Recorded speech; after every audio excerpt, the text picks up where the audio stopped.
we'll break into it. Tom Coleman, how are you doing, sir? Very good. Thanks for having me. Thank you very much for coming here, because I know obviously you're a busy man on the radio and News Talk this morning, which I tuned into to hear bits and pieces, just to hear what you're talking about. And then obviously you've got a lot going on in the evening. But first question I'm going to hit you with: how did you sleep last night? Oh, I slept well. I slept well because I planned it out. You planned it out, yeah. Yeah, and always plan your sleep. That's it. I mean, I had to get up a little bit earlier. Yeah. Right. So I planned out my sleep because I was up at 6. So I was making sure that I was asleep by 12. So that gave me 6 hours or 4 90-minute cycles, and we can get into that later. So yeah, slept fairly well. But I'll sleep better tonight, I think. Yeah, definitely so. After more. We mentioned this before when we spoke before, is that you need to burn yourself out to have a good night's sleep. And when they say burn yourself out, is like, what I mean by that is you've got, stored energy in your body that by the end of the day that needs to be depleted so you can, rest more easily. Yeah. Yeah. I mean, here's the sort of philosophical and the scientific answer to that. We're designed to move, right? Yeah, of course. Humans are designed to move. Well, that's why you have a body. Yeah. Well, good. So we're designed to move, right? So we're not designed to be sitting down all day. And I find myself doing that a lot, and it bugs me. But we have muscles. We need to be moving more. We're not sending the right input signals to the body. We're designed to push, to pull, to lift, to be cold, to be hungry, to gather food. That's that's how we have evolved. And it's only the last couple of 100 years we've turned into these C-shaped kind of humans, right? Yeah. Now, from a kind of cellular scientific perspective, the feeling that we get, the tiredness, it's called sleep pressure. Yeah. Okay. So the longer I keep you awake, the more the sleep pressure will build. And that's not just kind of a concept. That's a chemical called adenosine. Adenosine, right? So adenosine is a byproduct of when we burn energy, or ATP. Oh, okay. So your adenosine will increase with the amount of energy you expend. If you expend a lot of energy, your adenosine levels will increase, thus increasing the tiredness. That makes complete sense, doesn't it? Because after like a heavy session of whether it be running, hiking, or lifting weights, you do feel that tiredness. Yeah. And the research is very clear on people who regularly exercise. They have less wake episodes. They have shorter sleep latency, or how long it takes you to get to sleep. Yeah. Their sleep quality is better. Yeah. So, the evidence is there. The evidence is really clear. What is that when someone wakes up during the night? What is happening there, Tom? Because a couple of years ago, I used to have that. Now I'm very blessed that my sleep is, I did focus on building good sleep routines and habits around it. That has improved, where I would sleep throughout the night and not wake up. But what is it when someone wakes up during the night? What's actually happening with their sleep there? What's going on? I suppose, going back to the sleep pressure. So if you imagine like sleep pressure building in the brain, and that will hold you in sleep for a certain amount of time, ideally 7.5 hours. But like as you sleep, you're repaying the debt of having been awake. So the sleep pressure is dropping in your brain. Yeah. Also, what's happening is, and we'll talk about the 90-minute sleep cycles. Yeah. If I aim for 5 90-minute sleep cycles, that's 7.5 hours. Now, each sleep cycle is different. They're not all the same. So the first one, you spend a lot more time in deep sleep, and only about 5 to 10 minutes in lighter sleep. Okay. And then each cycle, you're spending less and less time in deep sleep and more time in lighter sleep. So essentially, as your sleep is progressing through the night, it's getting lighter. So sleep pressure is dropping, your sleep is getting lighter, and those two things alone can wake you up. Yeah. There's so many different reasons for wake episodes, for why people wake up. And sometimes, like, I got a message recently on my Instagram, I wake up at 3 o'clock, why? It's like, I would no history or context. Yeah, I mean, I would need to ask you about like 50 or 60 questions to find out why. You're like the sleep genie now. That's you. I don't do the kind of therapy over Instagram. Like, I do on occasion do consultations, but so there's lots of. There's metabolic reasons as well that people will state. Stress is a huge thing. Stress. I don't like and people will know this. If you go to bed wired and tired, and we often do, from exhaustion, you're mentally tired, you're physically tired, right? But your brain is kind of wired. You will fall asleep, no problem, but your brain will wake you up. Yeah, that's the thing. It will wake you up. Yeah. Listen, you haven't dealt with this. There's some form of threat or something that you need to look at. Yeah, it needs to be acknowledged before you fall asleep. Like the process of sleep is just, it's complete turn off, wind down. You mentioned the word relax, unwind, and I want to touch on sleep rituals because I think it's very important because I think we're living in a day and age where we're almost distracted of getting to sleep. We're distracting ourselves from doing one of the most important things that we need to do for rest and recovery of our body, both mentally, physically, and emotionally. Yeah. What sort of rituals have you developed, or maybe that you give to your clients because you work with very high-profile people? Is there anything in particular, or just even break down a ritual that you might give to someone else? Well, I suppose like I'd look at like routine and ritual, like separately but together. Because what people don't understand maybe is that your sleep hygiene, as it's known, good sleep habits, like they start from the moment you wake up. You know, because what a lot of people will do is like the alarm goes off, they hit the snooze button 5 times, kind of kidding themselves a bit, or 10 times even. You know, they drag themselves out of bed in a dark room and then go downstairs and start pouring coffee into themselves to get rid of that grogginess feeling. And that grogginess is essentially the adenosine floating around the system. So is it right in saying that coffee doesn't work for the first 90 minutes that you wake up? So here's the thing. What happens is this. We have adenosine receptors in the brain. Now, the caffeine molecule is the same shape as the adenosine. So what happens is you drink caffeine and the caffeine molecule blocks the adenosine receptor in the brain. And you don't feel tired anymore because the receptor has been blocked. Now, what happens? Caffeine has a half-life of 6 to 8 hours. So around lunchtime then, the caffeine wears off, it's gone, and then all that adenosine is still there and that floods in and you get the afternoon slump. So the fastest way to clear adenosine from the brain is natural sunlight. So your habit starts, get up, get outside to full spectrum light. If you can, if it's dark in the wintertime, get a light box that emits 5 to 10,000 lux. Lux is the measurement of light. And delay your first coffee by 90 minutes. And that will help you get over that afternoon slump as well. Because that's very important. Like we've an internal body clock known as the circadian rhythm. What is the definition? Because I heard you mention. Circadian rhythm. So like circa means approximately, around about, like circa, people will know that, and D in a day, around about a day. So we have this internalized rhythm. And what people don't like get is that actually it's not just sleep-wake cycles it governs, because every system in the body has a timer. In fact, every single cell in your body has a timer. That's what like, why is that? It's to know when to do and what time to do it. Right? So like 5 a.m, your core body temperature is at its lowest. Then you start to warm up to get you ready to get up. You have a spike in blood pressure around 6 a.m. and you start to wake up. And then you have the cortisol activation or awakening response in the morning. Your digestive system works really well at 12 o'clock in the day, works really poorly 12 o'clock at night because it has its own circadian rhythm. Your gut has its own, the bacteria have their own circadian rhythm. So everything is synchronized from your coordination levels are better, your concentration levels are better in the morning. And that's partially due to the cortisol and adrenaline. When the cortisol... Is that the highest that your cortisol will be in? It will be. Your cortisol level peaks in the morning. And well, like, why is that? It's your body telling you, get your ass out of bed, find me calories. Let's move. Survive, build shelter, learn, get stuff done. So lean into the day. And then they start to wear off. Other chemicals kick in, like your dopamine levels are higher in afternoon, in the earlier part of the day. Your adrenaline starts to kick in as well. So like we've a host of these chemicals that kind of kick in, like in stages to kick us into action. Like working with our physiology, So going back to the routine, like, look, being active is a huge part of the routine. Like we've mentioned that already. Then as evening time comes in, we want to start the unwind. Exactly. Cortisol levels start to drop off fairly dramatically. And like every other social creature has that social time where they're just bonding and chilling out, basically, but like some people are just go. So don't consume too much caffeine. Like that's a big one. And is there a time limit when you should cut that out? Because you're looking at caffeine having a half-life, which means 50% of it is eliminated. Somewhere between 5 hours if you're lucky, more likely 8 hours.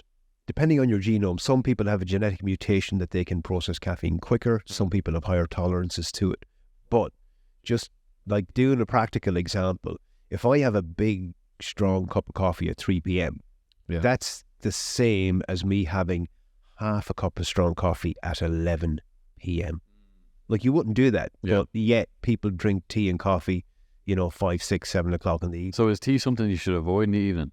Yeah. I mean, like, you're looking a at lot of caffeine in tea, isn't there? Yeah, I mean, if you look at like what's the lowest in terms of caffeine content? Well, the teas and coffees that have caffeine. Yeah. Green tea is probably the lowest, 25 milligrams per cup, and then you're just going up from that. Yeah.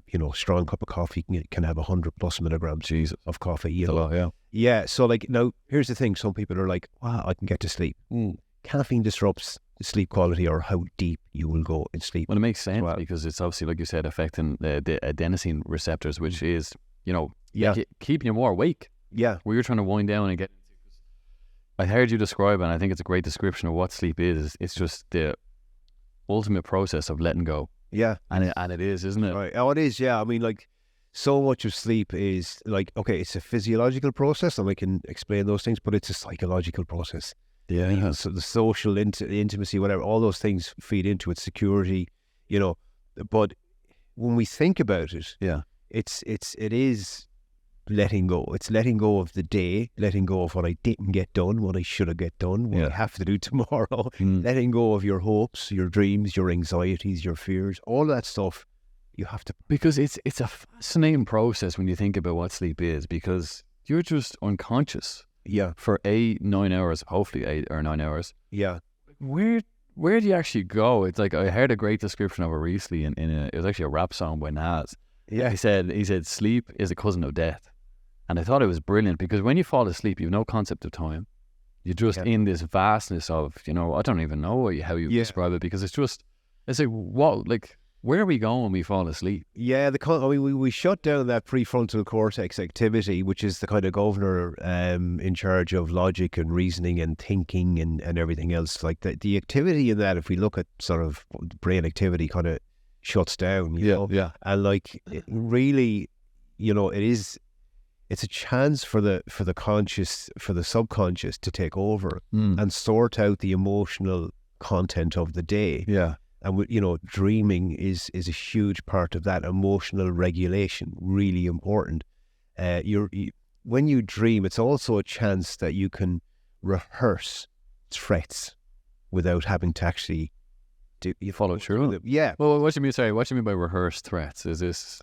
So like, if we have threats in our daily life, and things that make us afraid, and we have challenges and stuff, and so like, instead of you doing that consciously, having to do that consciously, your brain does that subconsciously through dreaming, and that's one reason that we dream. Yeah. Now, look, I'm not an expert on dreaming or anything like that, but like, it essentially, dreaming is emotional regulation. We embed positive emotional experiences when we dream that we've had during the day when we dream. And we also disassociate a very stressful event. Your brain just disassociates the feeling from the event and stores it away. Yeah. So it's like an emotional reset. And also, like, from a physiological perspective, your brain flushes out toxins and plaque buildup. And if we look at, like, there's a clear association there between Alzheimer's and degenerative disease and sleep.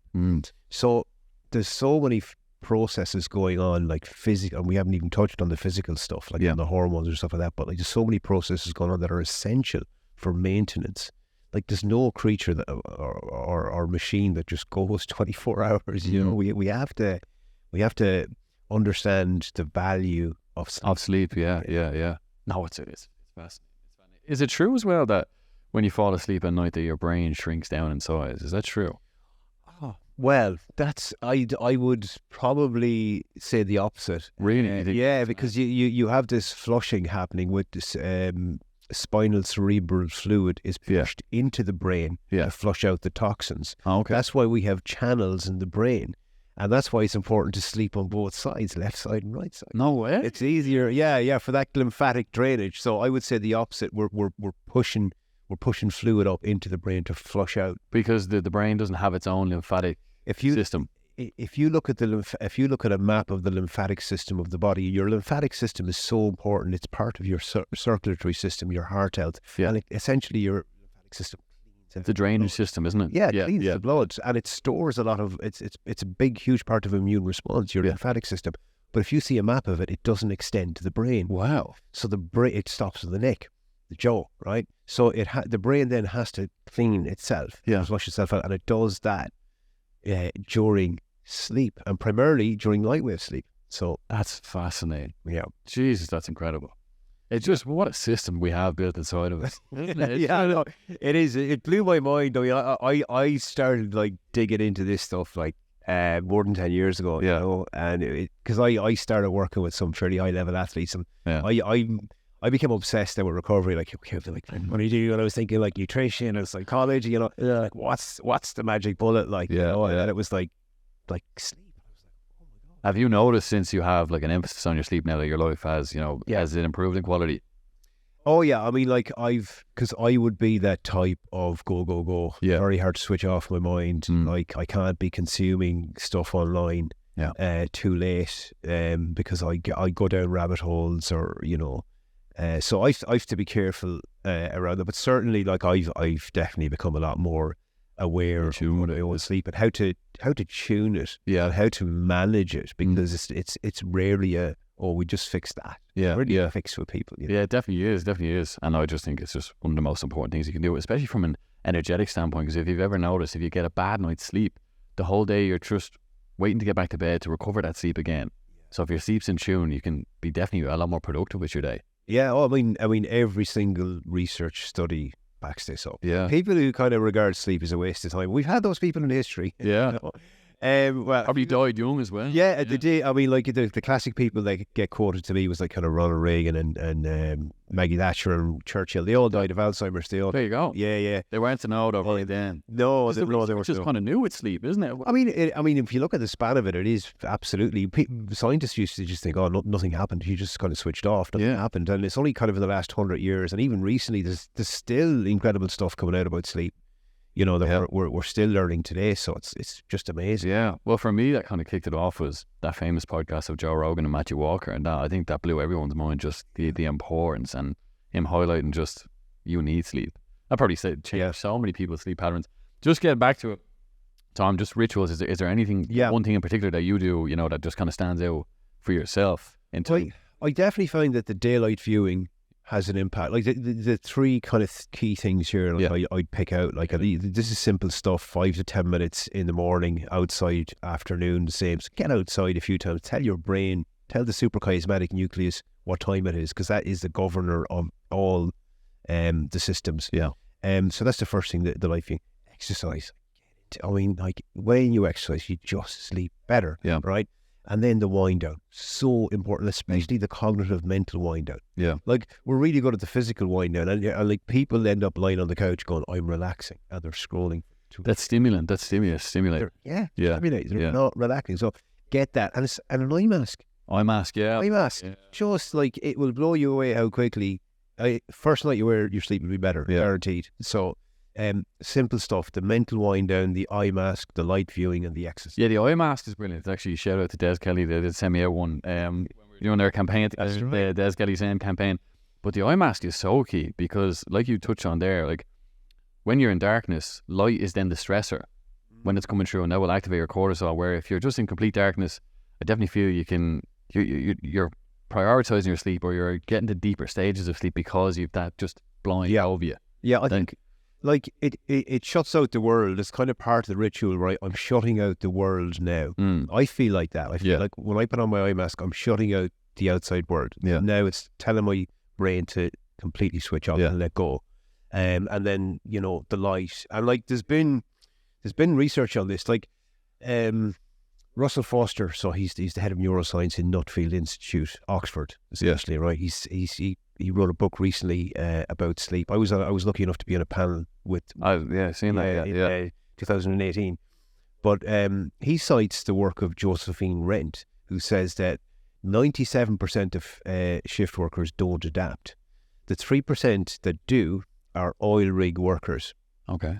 The reason they adapt is that they're outside working under super bright halogen lights at night, and then when they go to bed, they're going into steel boxes with no windows. There you go. And they can adapt their circadian rhythm fully to night shift. Light plays such an important factor, doesn't it? Yeah. And especially, like you mentioned, shift worker. I used to do a bit of nursing and doing night shifts and stuff. You're under fluorescent lights. Yeah. You're not communicating the right message to your brain, and then your energy is just all displaced because you're out of sync really with what's going on outside. Yeah, absolutely. I think Russell Foster says this. You're at work and you just want to sleep, and then you're at home and you just can't sleep. Can't.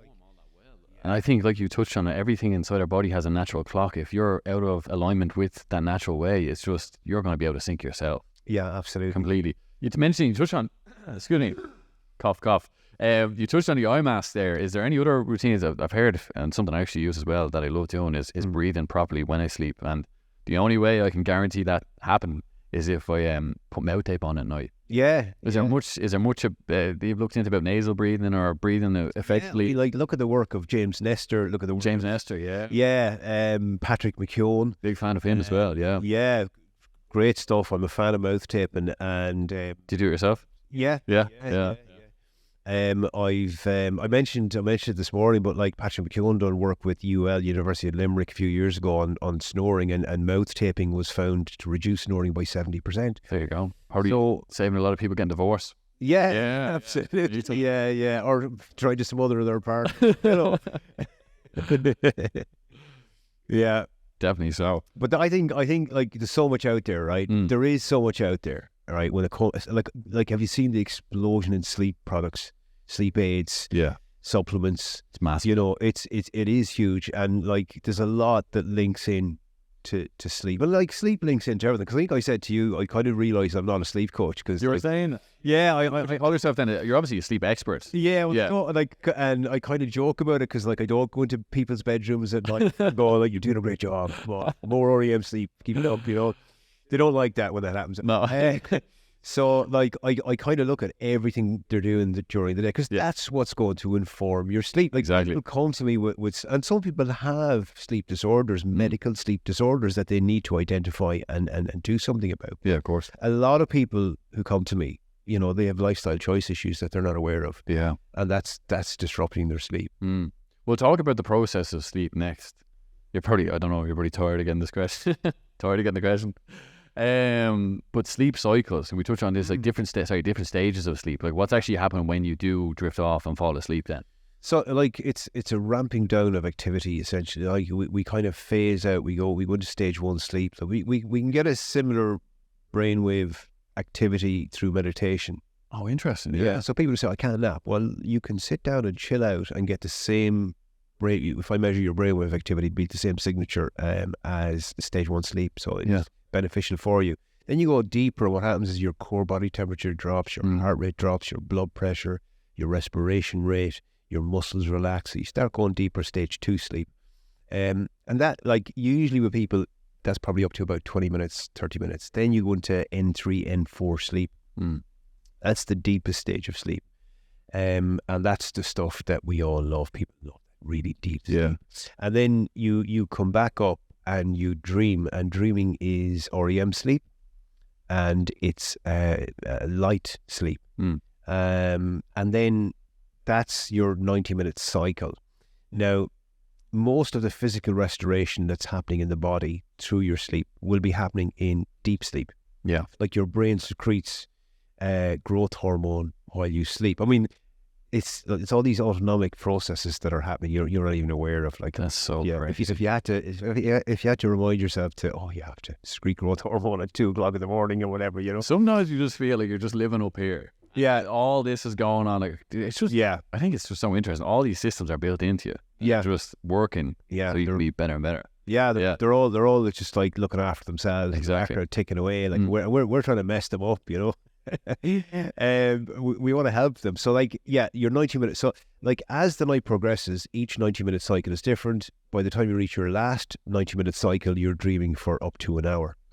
And during light sleep is when a lot of the psychological repair, restoration, lymphatic drainage, all that happens. So don't undervalue light sleep. People saying, people get upset maybe they wake up early. And I go, well, look, don't give yourself a hard time. It's happened for a reason. Stop focusing on sleep. Because I'm telling you now, 10 years working with people, the more people focus on sleep, the more elusive it becomes. Really? Yeah. Yeah. Because they're stressing out with the process. They're stressing out about it. They're overthinking it. Yeah. They go, why isn't it happening? I done everything right today. And zoom out. You just let it go. Let it go. Yeah, We go yeah. again. Let it go. Let it go with sleep. Yeah. So, like, it will happen. Like, we generally what we do is we've to move things out of the way. Sleep will come gently and Gradually. flooding in. It's a beautiful process. And I think you touched on it. Let it happen. Let it out of the way. I think you almost get past your own mind as well. Yeah. And like this whole thing of, and I've been a culprit of it before in the past, is spending time on the phone before bed. Yeah. It's just the wrong thing you're doing. And we could touch on blue light in a second as well. It's just like, it's too stimulating. Relax, reading a book is very key, or writing thoughts on a page as well. It's like, brilliant. Having a diary of just your thoughts, feelings, ambitions, hopes, dreams, whatever it is, just tapping into that there. Like, there's a lot of research on this, on journaling and also anxiety, people with anxiety. So one of the world's leading experts on anxiety, a guy called Dr. Paul Koik. And what he done is he came up with this technique, and he's done it on 300,000 people. Yeah. That is a serious sample size, right? Massive. So the task is simple. You ask yourself one question each night, and you write down the answers. And the question is simple: what did I do today that was good for me? Okay. Right. Self-care, proper self-care. Yeah. I hope that's not scrolling on the couch for 4 hours. Yeah. But anyway, so you write that question and you write down your response. And through that huge sample size, they found that anxiety levels within 3 weeks dropped significantly. That's the same time it takes medication or exercise to work. The other great counter to anxiety is exercise. So like your top two go-to things are exercise and doing that little bit of journaling and learning to let go of everything. Yeah. And having peace of your mind from doing it as well. Because definitely journaling has definitely helped me in the sense that, you almost become your own therapist. You're kind of getting all your thoughts that are swirling around your head on a piece of paper. You're deconstructing them. You're asking yourself certain questions. Yeah. And it's just a nice, gentle process of just unwinding. Yeah. I mean, you said it earlier. We're living our lives up here. Like, a good friend of mine is a therapist, and he said to me, Tom, he said everyone's in their head these days, and that's why the world is full of headers. I thought when your observation. It's very true. It's very true. Yeah, let's touch on hormones for a sec, because obviously there's the chemical messengers are floating around our body. What hormones are involved in sleep and then waking up and everything else? Yes, like we have on awakening we have the cortisol. Of course. We have adrenaline. We have noradrenaline, which is essentially adrenaline for your brain, keep you sharp, keep you alert and wake. Yeah, alert, and like we will get that response. We get the stress response. Those chemicals are produced. If we're stimulated, they will be produced. If we're exercising, they will be produced. Yeah, cold water. Like those are chemicals to keep us active, get us doing what we need to get done. Exactly. And then later in the day, we have like serotonin levels increase. So like dopamine is the chemical of reward and what I haven't got and what I want. Motivation. Yeah. So what happens is we get dopamine, and then that dopamine is then turned into adrenaline. Oh, interesting. Yeah. So dopamine is a precursor to adrenaline. Oh, look. So you think about it, you get excited about it, and then you get the adrenaline to go and do it. Yeah, it gives you that push. Yeah. Later in the day, then serotonin levels start to kick in. Dopamine levels start to drop off. Adrenaline, cortisol, and then serotonin levels start to rise. And it picks up in the evening. Yeah. Pick up in the evening. I think about serotonin as serene serotonin. Makes you feel like. Yeah. It's a mood stabilizer, isn't it? It's a mood stabilizer. You get it from hugging. Yeah. You get it from doing certain activities. Like you'll increase your levels through exercise. Yeah. And yoga. Sun exposure is one. Yeah. Sun exposure. So your serotonin is a precursor to melatonin, the sleep hormone. So like if you're getting outside lots during the day, you're boosting your serotonin with light. Yeah. Naturally. Certain foods contain serotonin as well. Correct. Yeah, I've heard that. So we want to have healthy serotonin levels. And actually, just going back to the dopamine, because there's two ways it works in the body. It's the spikes on the standard. The baseline. Yeah. So we don't want to be consuming cheap dopamine, i.e. the phones. So then the serotonin. So serotonin chills us out. We're happy in the moment. Yeah. I wouldn't rather be anywhere else but here. Present. That's what's present. Yeah. Present. Yeah. Gabor Mate says, the greatest gift you can give your children is presence. It's greatest gift you can give anyone in your company, isn't it? It is absolutely. Like I was like, we were chatting there before about the holiday. Yeah. Being on holiday with a young fella, my 4.5-year-old Kai, shout out to Kai. And it's probably listening in at home. It's my daddy. And like I remember one time, like, we were just running and racing, getting parking for the camper van, food. And he's sitting down there, like, and he's like, and he kind of called me over. And I thought, well, like, what am I doing here? Yeah. Just sit down and be present with him, not on my terms, on his terms. It's beautiful. And he just like started showing me these like little cartoons and telling me, and I engaged with that. And because you became present, you're able to tell me the story now. Yeah, isn't that the beautiful side of it? Yeah. And it's like it felt good. It feels good. Like like when someone is really engaged with you. Yeah. Like we have a really good radar as humans. We do. And when someone's kind of eyes are all over the place, looking over their shoulder, they're not really listening. No, and you don't feel recognized. And I think that's a big part of it. When you're with someone and they're kind of scattered like that, they might have something going on, whatever it is, you can't connect with them truly. Yeah. Because you're not fully here. That's why I love doing podcasts. When you sit down with someone that's really engaging. Yeah. And I think you mentioned it before on a because I was listening to obviously a few podcasts before we done this one today. I think out of all the things that you can do for longevity, I think the number one is the relationships you have and the connection you feel with other people. That's right. Yeah. I mean, it's just like there's lots of data on this. Like Susan Pinker is her name. She's a researcher from Harvard, and she went to Sardinia to find out why, they've more people who've lived to 100 than any place else on Earth. Yeah. I think it was Darren Butler's book, Blue Zones. Blue Zones, yeah. Yeah. So like, she kind of made a list of the top 10, what would you call them? Reasons or I can't. It won't come to me now. But like the top 10 list of how to get to 100. Oh, really? Right. Number 1, close relationships. Number 2, social connection. So social connection. Sorry. Yeah. Close relationships, social connection. Because don't you get this feeling of just? I'd almost describe it as wholeness when you're with someone and you're connecting with them. It really is a beautiful thing. We're talking about like we're hyper connected. Yeah.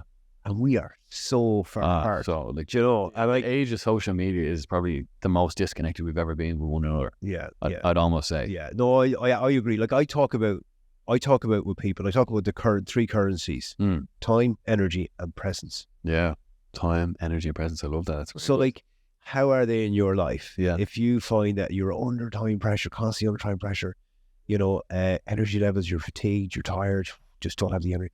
And then your level of presence, like those are massive indicators. Like sleep is an indicator. Sleep is a barometer of how well you're dealing with life and stress. But like going deeper into it, time, energy, and presence. Yeah. And if you have those in abundance, then you're doing a lot right. Yeah, definitely. Now, sleep is a way to restore all three of those things. Yeah. Obviously, all the other stuff comes into it: nutrition, relaxation. Yeah.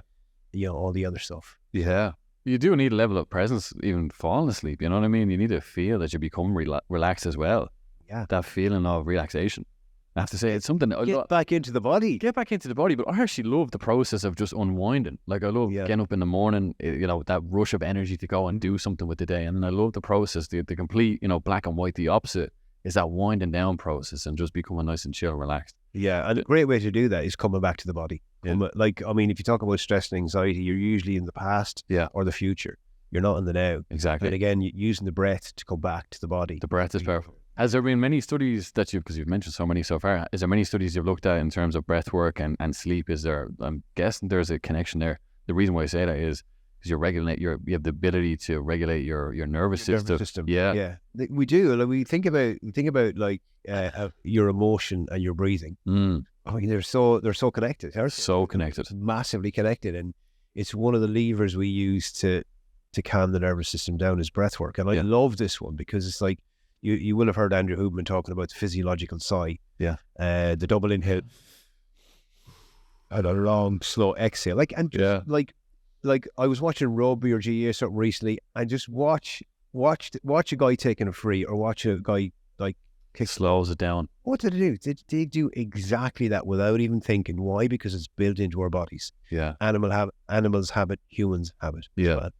And it works every time. Like when I say like psychology, calm down, that does not work, or That must be telling your partner to calm down. the worst thing to say to anyone that's stressed out. Who's ever calmed down with someone going, just calm down? Just calm down. Oh, sure, just stop thinking. It's like that. Just stop thinking. Oh, sure, grand. I'll just flick the switch off. But it's great having that control, and I think that's what the breath does. You have the ability to regulate your nervous system. Yeah. You know, you can switch. Yeah. You know, especially at night, you want to be in that parasympathetic nervous system, rest and digest, just that ease coming over you. Yeah. Now, obviously, kicking into gear during the day. So, like, I direct you towards, again, back to Patrick McKeown and James Nestor and the Buteyko method and all that. We're learning a lot more about how important conscious breath work is and the impact it's having. Like, and you can go the other direction with it as well. And again, you'll see athletes doing this, pumping themselves up. If I do a breathing rhythm like Wim Hof, I'd start to produce adrenaline. Yeah, exactly. So, like, it's fascinating. Yeah, it is. It really is that we have that much automatic control over ourselves, or autonomic control. Sleep stuff for years. Like, I've been shouting about sleep for a long time, you know. Banging on. Just people. I was going to say people are waking up to it now. We'll go right back into it. Tom, you've worked with many high-profile athletes, but none bigger, I suppose, than someone that I have idolized for many years in the MMA, with Mr. Conor McGregor. What was it like working alongside him when you got the opportunity to do it? Yeah, look, it was incredible. Like, I mean, the story of how it all came about was I had done some. I was doing some work with Irish Rugby Union, and I done talks for a lot of the provinces. So I done talks for the academy players, and funny story there, but I get back to that. But at the time, you know, Conor was on the rise, and John Kavanagh as well, like the two of them, you know, and I just thought, like, that's the man to get. Like, Conor's the man to get. If I could get him, you know. Yeah, so, like, you know, even John, like John Kavanagh, I have a huge amount of respect for. He's unreal, you know. So I thought, well, I'd reach out to John and offer my services to John, you know. So I sent an email to John, like, stating, look, this is me, this is what I do. You know, I work with the Irish Rugby team, or Irish Rugby Union, and of course, big long email. Well, I was trying to sell it, you know. And like John, I know, like, he gets hundreds of emails every day, like, you know. I like, he emailed me back, you know, one word, basically, you know. It was really funny, like, and I was like, what's this? Was the answer just yes? All cost. No, it's cost. So I was like, don't worry, we can sort that out, you know. But he was interested, you know, he expressed an interest and arranged the date to come up to SBG, you know, and went up, met John, came out, like, you know, just like such a down to earth, nice. Like, actually, everyone in that gym and the atmosphere in that gym, they say that it's like a family, you know. And they're quite humble because they're always humbling each other. Yeah. So there's no real egos, you know what I mean? Yeah, absolutely. You know, I've like great things to say about that and about. Because you came in around the time fighting Mayweather, is that right? Yeah, that's right. Well, I had been in SPG months, but maybe 6 or 8 months before that. So I went in, done a session with some fighters. I remember Richie Smullen was there at the time, and he was up kind of like, and again, supreme attitude and dedication, and that's what I got in family, you know. So I done the talk for John and the guys, small group, and they liked it. I remember I met John then later on, a few months later. He's like, I actually done the technique, you know, it works or whatever. So I was like, oh, that's super. Like he said, keep in touch. So I remember prior to Mayweather, I kind of sent John an email and said, look, I started working with these wearable devices that were designed by US military. They're very high end. Individuals can't get them. I was lucky enough to get my hands on 5 of them. So I sent an email to John. I said, look, John, I said, do you have any interest in getting one free of charge? I think they were about $1,000 each at the time or something. Or Conor or whatever. I sent John an email me back and said, look, put me in touch with Julian Dalby. I just, who's this? I thought he was just kind of phoning me off, and then I realised, oh God, wait a minute, McGregor's doctor, you know. And I met Julian for about an hour and explained the tech to him and what it does and why it's important and everything else. And, you know, Julian again was so professional, really nice, friendly guy as well on top of that, you know. And he said, I'll come back to you. And then it got the email back on, Conor's up for it. Like, couldn't kind of believe it. Like, oh my God, you know. Yeah. Green light. So I went to meet Conor. First thing, Conor, he didn't show up. Ironically, because a young child, young baby. There you go. Kept him awake all night. So Yeah, it was kind of like strange twist of fate. And then the next time I met Conor was like, you know, training session. First training session, I think, or one of the first ones was kind of just after To fight Mayweather. you know, so Yeah. to fight Mayweather. So like I was kind of pinching myself.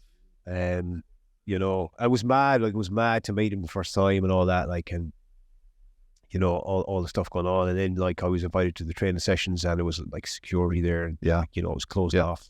Yeah, John made me feel really welcome, so did Conor, like, so it was it was pretty insane. I was kind of pinching myself, and I put the tech on Conor, started measuring his sleep. You know, And what did you have to adjust to improve with sleep? Was there any things in particular that?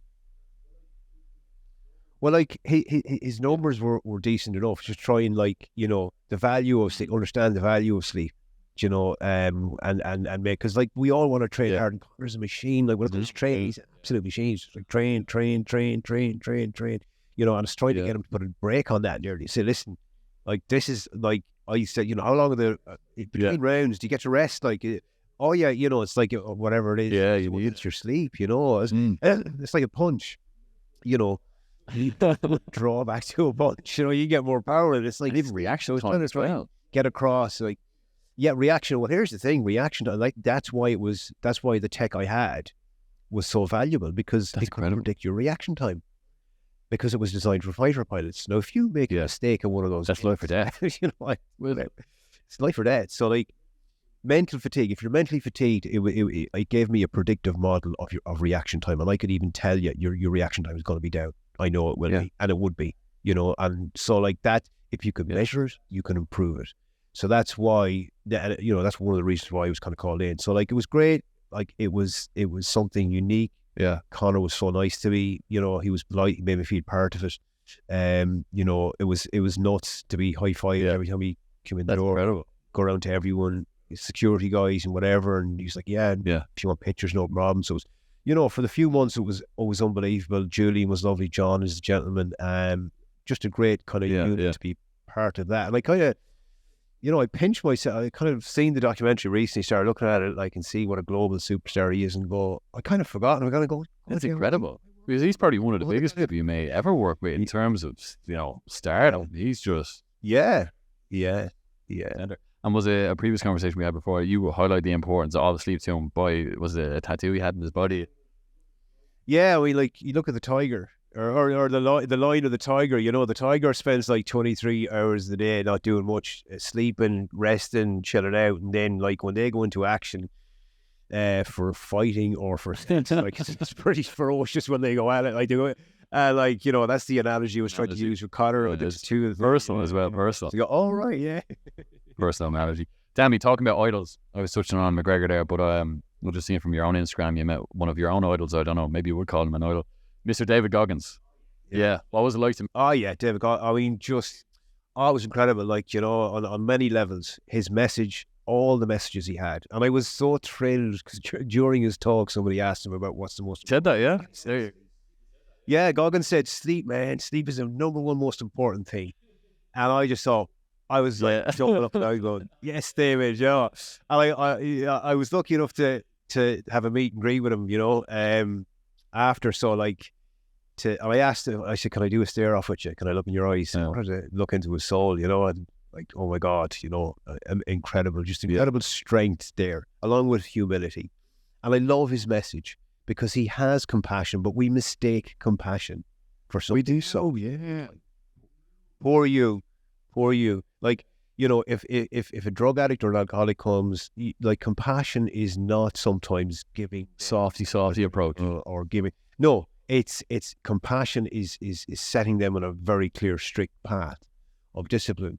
But like this thing of compassion, it's, you know, just take it easy, and it's like no, and like that's what people misunderstand about David Goggins. Like he has so much compassion and humility, but compassion sometimes is yes, that's a great point. I almost think like men have different like a different form of compassion. It's like, get yourself in the straight and narrow. And like David's message is, you know, get up and go, get moving, get running, get your shoes on, start lifting weights. You take responsibility for it. It's empowering.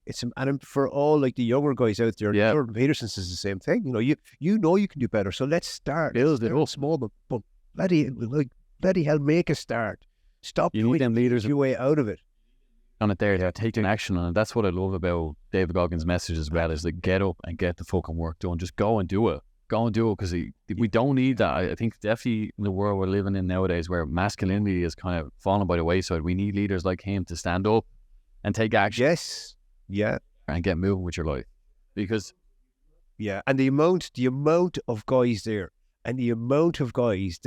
that were struggling with weight issues, that were struggling with life, that he has moved and inspired. That man has done so much, and I was just so full of admiration. I mean, I didn't even see that side of him. I would say he's compassionate in a sense, but the way you've described it there is very well said. I think that sort of compassion is what we need more of. That get up and go attitude, not this, cuddling into someone, tell me what you're thinking about. It's like, get into the body and start moving in the right direction, and just, you'll feel better about yourself. And I always say this, when you develop yourself and you start, taking action towards that, you're a better person for yourself, then you're a better person to be around other people, and you're a better person for your community, your girlfriend, your whoever, siblings, extended family. Yeah. I think by being there when he was at his talk. Yeah, I mean, I was taking notes, and I was like going, and I look back over the notes and I'm going, oh my God, that's like a nugget. That's such a nugget. Like, he talked about himself, about being a different leader from when he first started to now he's with the Fire Smoke Jumpers. So he says, he landed he said, my style of management had to change depending on who I was around. So that's important to recognize as well, if you're around different people, how to motivate or inspire them or get them to work. You know yourself better than anyone. Like people will tell you stuff. People are giving advice, aren't they? People are just, but and like that, in your darkest time, you will know what to do. And here's the thing about, I learned as well, vulnerability. Like when we're in that really tough space where life kicks us, when we're down, we feel incredibly vulnerable. Well, here's something. When you're at your most vulnerable, you're at your most powerful. And when I learned that blew me away. You feel completely exposed to the world, but the path is clear then, because there's no more bullshit. You know then what you have to do when you're at your most vulnerable. So just do it day by day, and that's it. I love that message. That's a very, very powerful message. Very powerful message. Just going to touch on things there in terms. I'd love to move this conversation back to sleep for a sec, because we got a bit derailed there. I love that. Yeah. I just wanted to quickly mention about alcohol, and I know you touch on caffeine and just other kind of other things that we definitely alcohol. Let's touch on alcohol first. What's happening when we drink and fall asleep? So, alcohol is a sedative. So we take any sedative, and you can throw in weed or prescription medications or different things into that. If you throw what alcohol does, it's a vasodilator. It opens up the blood vessels. One of the things it does, which I kind of find fascinating as well, is it shuts down activity in the prefrontal cortex.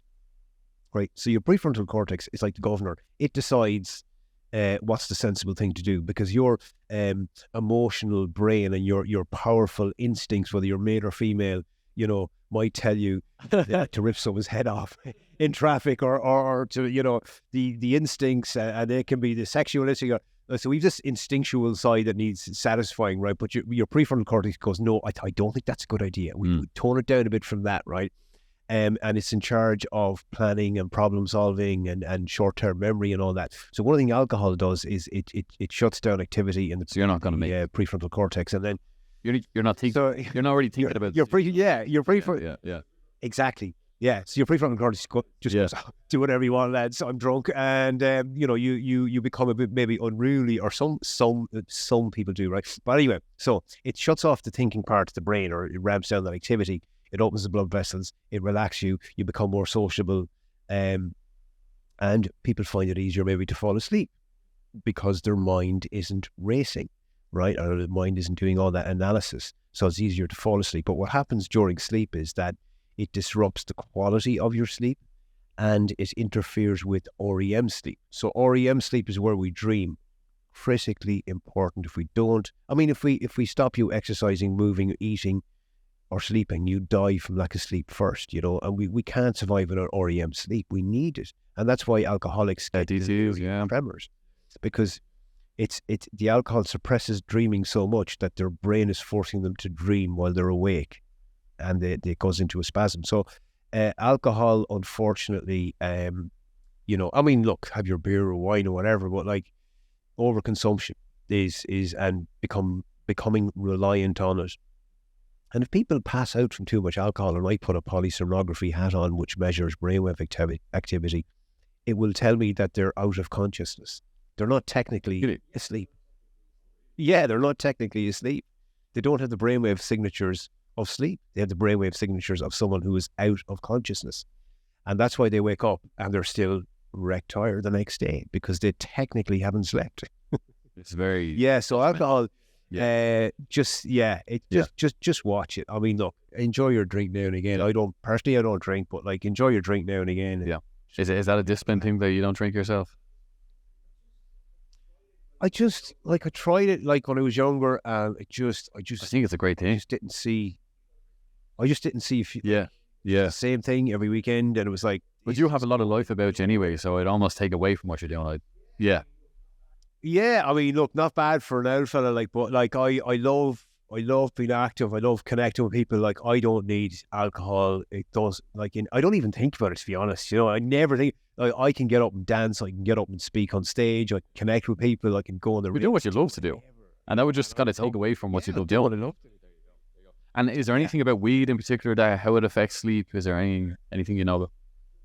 It's very similar. Pretty much the same. I mean, it's pretty much the same. Like it will disrupt your sleep essentially. So look, just and like there are studies on. So like it's not just subjective. People, like, I feel as though I can... No.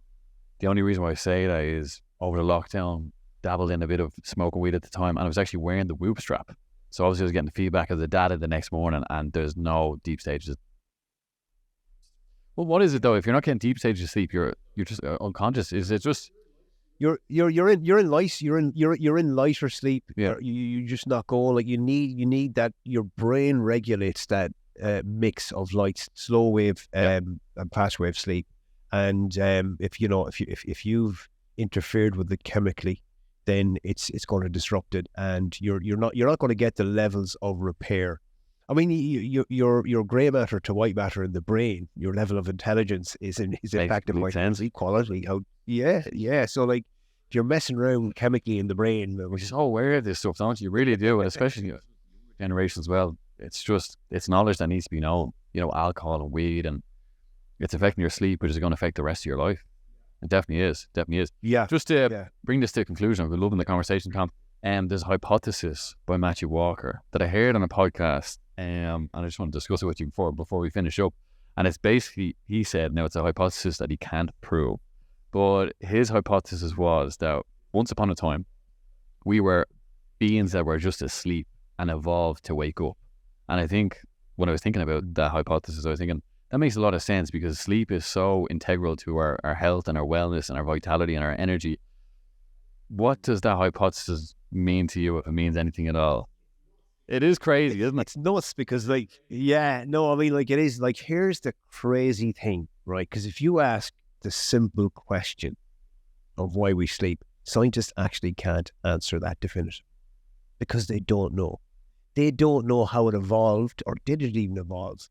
Were we in a constant state of sleep and then woke up, or were we in a constant state of waking and developed it? Because think about it, we have developed a strategy. I think so. Yeah. I remember. 1 million years. Well, yeah, some ongoing by. It's all done by the rotation on the soil around the plant. Every organism, plant, animal, cell of this planet is based on that.